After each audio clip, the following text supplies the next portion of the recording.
Minister, in August 2019, as an opposition MP of the National Federation Party, you had moved a motion in Parliament to appoint a special parliamentary committee inquiry into the multifaceted risks of the hard drug situation in Fiji.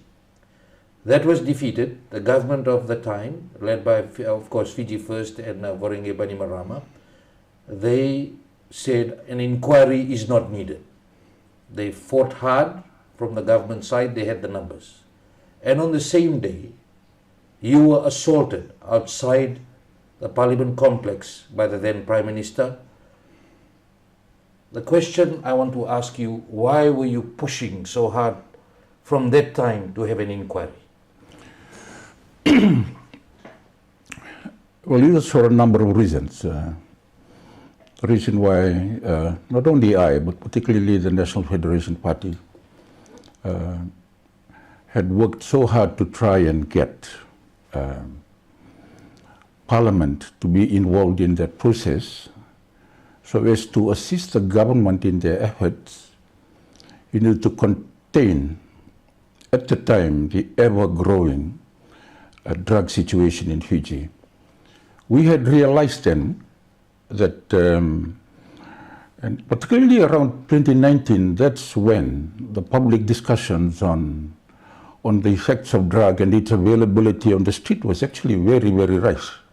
And we recognized that government at the time, even though they said that they were on top of it, were unable to, needed help to deal with this issue. And as you said, we had raised a motion in Parliament for a special committee. That got knocked back because, government said that at the time, yes, that they had it under control. They have the plans in place to deal with it. But unfortunately, fast forward now, how many years now? 2019, 2024, almost 15 years, eh? Things have actually gone worse. So, and then it was unfortunate that it ended the way it did, in the debacle, that encounter in front of the Parliament.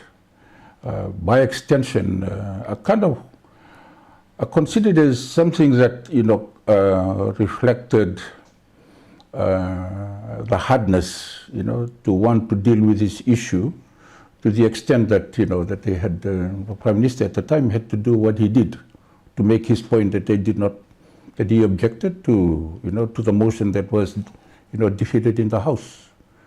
So I've carried on from there, and it was one of now that I'm Minister of Home Affairs, I took it upon me, and one of my, priorities now to deal with it is something that is part of my responsibility. I'll ask you about that, but following that, as you said, debacle, did you receive counselling and did you go through a process to ensure, because that's quite a traumatic experience to go through?